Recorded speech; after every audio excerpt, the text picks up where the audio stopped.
इतिहास रचिबाकु जाउछि इसरो यूरोपीय space agency ईसा सहयोग रे ऐतिहासिक लॉन्चिंग करिबाकु जाउछि इसरो आज अपराह्न 4:08 रे आंध्र प्रदेश श्रीहरिकोटार Satish Dhawan centre launch pad 1 रो पीएसएलवी एक्सएल रॉकेट रे मिशन उत्क्षेपण हेबो। ए मिशन रे इसरो पीएसएलवी C59 रो सहायता नेछि। C59 हेउछि रॉकेट लॉन्चर कोड। एहा पीएसएलवी रॉकेट रो 61तम ओ पीएसएलवी एक्सएल रो 26तम उड़ान हेबो। रॉकेट उच्चता 145.99 फुट लॉन्च बेले एहार ओजन 320 टन हेबो। एहा 4 सोपानयुक्त रॉकेट जहाँ प्राय 26 मिनिट रे प्रोपा 3 सैटेलाइट रो 600 × 60 530 किलोमीटर युक्त अंडाकृति कक्षरे स्थापित करिबो।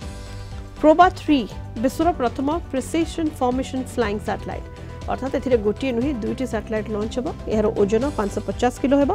प्रथमटी कोरोनाग्राफ स्पेसक्राफ्ट और अन्यटी ऑक्यूलेटर। 310 किलो कोरोनाग्राफ स्पेसक्राफ्ट सूर्य आड़क मुह कर रहिबो। एथिरे थिबा उपकरण सूर्यर बाह्य और आभ्यंतरण कोरोना मध्य दूरता को अध्ययन करिबो। 240 किलोर ऑक्यूलेटर स्पेसक्राफ्ट कोरोनाग्राफ पछरे रहिबो। एहार उपकरण सूर्य कोरोना मिलुवा तथ्य उपर अनुधान करिबो।